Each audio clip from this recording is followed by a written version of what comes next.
জাতীয় নাগরিক কমিটি এবং বৈষম্যবিরোধী ছাত্র আন্দোলন থেকে ছাত্রদের নতুন রাজনৈতিক দল জাতীয় নাগরিক পার্টির আত্মপ্রকাশের ক্ষেত্রে প্রথম একটা ধাক্কা ছিল সাবেক শিবিরের যে সকল সদস্য জাতীয় নাগরিক কমিটিতে ছিলেন তারা জাতীয় নাগরিক পার্টিতে যুক্ত হননি।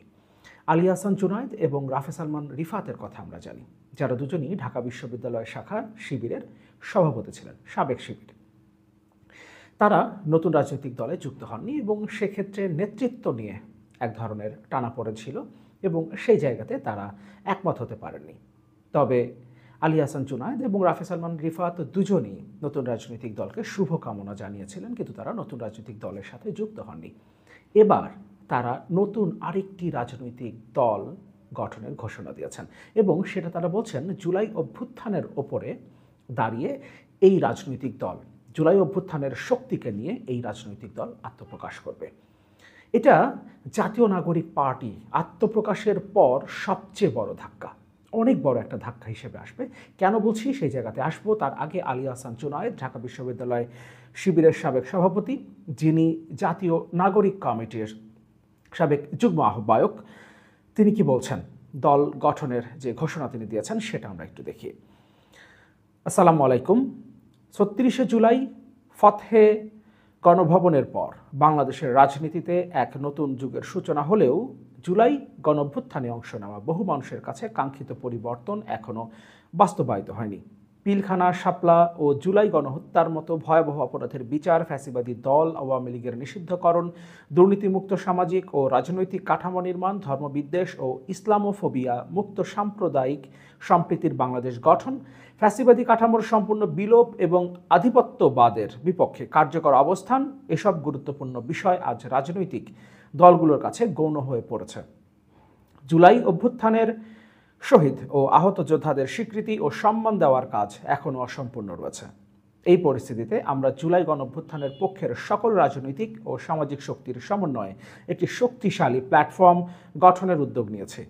এর মাধ্যমে আমরা গণঅভ্যুত্থানের দাবিগুলো প্রকৃতই বাস্তবায়ন করতে চাই। ৩৬শে জুলাই গণঅভ্যুত্থানের মাধ্যমে বাংলাদেশে যে বিপ্লবের সূচনা হয়েছে তা পূর্ণতা দেওয়ার লক্ষ্যে আমরা দৃঢ় প্রতিজ্ঞ। সমাজের সর্বস্তরে যোগ্য ও নৈতিক নেতৃত্ব প্রতিষ্ঠা, সামাজিক সুবিচার ও মানবিক মর্যাদা নিশ্চিতকরণ, সামাজিক নিরাপত্তা বিধান, বিদ্যমান ফ্যাসিবাদী ব্যবস্থার মূলোৎপাটন এবং আধিপত্যবাদের বিরুদ্ধে কার্যকর পদক্ষেপ গ্রহণ করতে পারলে এই বিপ্লব পরিপূর্ণতা পাবে বলে আমরা বিশ্বাস করি। আমরা বিশ্বাস করি নতুন রাজনৈতিক সংস্কৃতি এবং ধর্মীয় বিশ্বাস ও মূল্যবোধের প্রতি শ্রদ্ধাশীল সামাজিক চুক্তির ভিত্তিতে বাংলাদেশ পুনর্গঠন সম্ভব। অভ্যুত্থান পরবর্তী বাংলাদেশ পুনর্গঠনের এই উদ্যোগে আপনাদের সক্রিয় অংশগ্রহণের আহ্বান জানাই। আসুন কাঁধে কাঁধ মিলিয়ে দেশ গঠনের এই সংগ্রামে সামিল হই।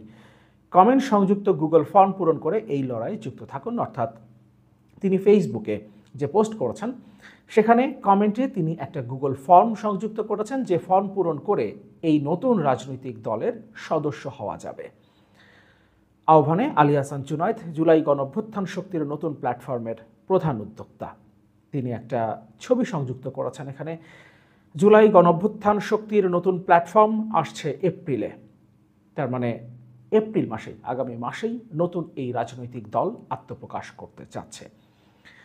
কেন বলছি এটা নতুন যে রাজনৈতিক দল নাহিদ ইসলামের নেতৃত্বে গঠিত হয়েছে, আত্মপ্রকাশ করেছে, তাদের জন্য সবচেয়ে বড় বাধা বা সবচেয়ে বড় একটা আঘাত হিসেবে এসেছে। কারণ এখানে আলী আহসান জুনায়েদ কয়েকটি কথা বলেছেন, সে কথার মধ্যে একটা বিষয় পরিষ্কার, জাতীয় নাগরিক কমিটির এই অংশটা নতুন যে রাজনৈতিক প্ল্যাটফর্ম গঠিত হয়েছে, নতুন যে রাজনৈতিক দল গঠন হয়েছে, সেই রাজনৈতিক দল জুলাই গণঅভ্যুত্থানের স্পিরিট ধারণ করে বলে বিশ্বাস করে না। এর চেয়ে বড় বিষয় হলো জাতীয় নাগরিক কমিটি সারা দেশে, জাতীয় নাগরিক পার্টি জন্মের আগেই জাতীয় নাগরিক কমিটি যখন ছিল তখন সারা দেশে কমিটি করেছে জাতীয় নাগরিক কমিটির, এবং বৈষম্যবিরোধী ছাত্র আন্দোলনও সারা দেশে বিভিন্ন জায়গায় বিভিন্ন শিক্ষা প্রতিষ্ঠানে কমিটি করেছে। এবং এই কমিটিগুলোর মধ্যে বিশেষ করে জাতীয় নাগরিক কমিটির যে সকল কমিটি রয়েছে সারা দেশে, সেই কমিটিগুলোতে মূলত সাবেক শিবিরের একটা প্রাধান্য রয়েছে।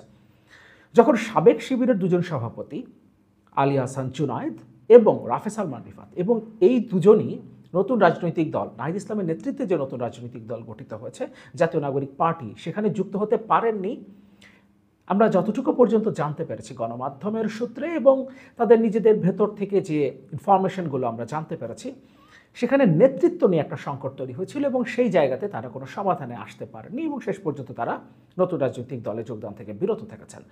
ফলে সাবেক শিবিরের যে সকল কমিটিতে প্রাধান্য রয়েছে তারা নিঃসন্দেহে এপ্রিলে নতুন যে রাজনৈতিক দল আত্মপ্রকাশ করতে যাচ্ছে, যার প্রধান উদ্যোক্তা আলী হাসান জুনায়েদ, সেই অংশের সাথে যুক্ত হতে পারেন এবং সেই সম্ভাবনাটাই সবচেয়ে বেশি। ফলে সারা দেশে জাতীয় নাগরিক পার্টির বিকাশের ক্ষেত্রে এটা অনেক বড় একটা বাধা হিসেবে আসবে। কারণ বলছিলাম, জাতীয় নাগরিক কমিটি সারা দেশে যে কমিটিগুলো করেছে সেই কমিটিগুলোতে মূলত সাবেক শিবিরের যারা কর্মী রয়েছেন, যারা সংগঠক রয়েছেন, তাদের একটা প্রভাব রয়েছে, তাদের সংখ্যাটাই সেখানে সবচেয়ে বেশি। এমনকি বৈষম্যবিরোধী ছাত্র আন্দোলন থেকে যে ছাত্র সংগঠন গণতান্ত্রিক ছাত্র সংসদের যাত্রা শুরু হয়েছে, তারা সারা দেশে বিভিন্ন শিক্ষা প্রতিষ্ঠানে এবং বিভিন্ন পর্যায়ে যে কমিটিগুলো করেছে সেখানেও সাবেক শিবির এবং শিবিরের বর্তমান সদস্যদের একটা প্রভাব রয়েছে, এটা আমরা মোটামুটিভাবে জানি। ফলে এই অংশগুলো, সারা দেশের এই অংশগুলো নতুন রাজনৈতিক দল, এপ্রিলে যে রাজনৈতিক দল আসতে যাচ্ছে সেটার সাথে যুক্ত হওয়ার সম্ভাবনা বেশি থাকবে। ফলে সব কিছু মিলিয়ে জাতীয় নাগরিক পার্টির জন্য এটা অনেক বড় একটা চ্যালেঞ্জ হিসেবে দাঁড়িয়েছে। কারণ জাতীয় নাগরিক কমিটি এবং বৈষম্যবিরোধী ছাত্র আন্দোলন থেকে আরেকটা রাজনৈতিক দল, প্যারালাল আরেকটা রাজনৈতিক দলের জন্ম হতে যাচ্ছে। এবং আলী হাসান জুনায়েদ নতুন এই রাজনৈতিক দলের আত্মপ্রকাশের যে ঘোষণা দিয়েছেন তার সামাজিক যোগাযোগ মাধ্যম ফেসবুকে, সেখান থেকে পরিষ্কার এই রাজনৈতিক দলের আত্মপ্রকাশের পর তারা জাতীয় নাগরিক পার্টিকে ছাড় দিয়ে কথা বলবে না। ফলে জাতীয় নাগরিক পার্টির নতুন প্রতিদ্বন্দ্বী তৈরি হলো এবং এই প্রতিদ্বন্দ্বী তৈরি হলো তাদের নিজেদের ঘরের ভেতর থেকেই। যে দুটো প্ল্যাটফর্ম থেকে জাতীয় নাগরিক পার্টির জন্ম, সেই একই প্ল্যাটফর্ম থেকে নতুন এই রাজনৈতিক উদ্যোগ আসতে যাচ্ছে।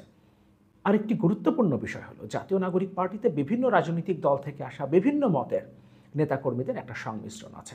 ফলে তাদের মধ্যে মিথস্ক্রিয়ায় কিছুটা সমস্যা দেখা দিতে পারে এবং সাংগঠনিকভাবেও তাদের মধ্যে বিরোধ দেখা যাওয়ার সম্ভাবনাই সবচেয়ে বেশি। কারণ এখানে সাবেক ছাত্রলীগের নেতারাও আছেন।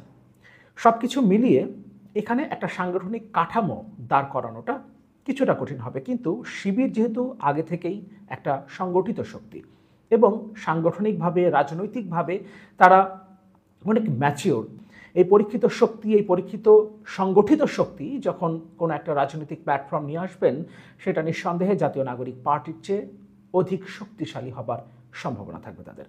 ফলে সব কিছু মিলিয়ে জাতীয় নাগরিক পার্টির জন্য প্রথম ধাক্কা ছিল আত্মপ্রকাশের আগে আলী হাসান জুনায়েদ, রাফে সালমান রিফাতদের মতো সাবেক শিবির নেতাদের বের হয়ে যাওয়া এবং আত্মপ্রকাশের পর এখন সবচেয়ে বড় ধাক্কা হিসেবে আসলো এই অংশের নতুন রাজনৈতিক দলের ঘোষণা।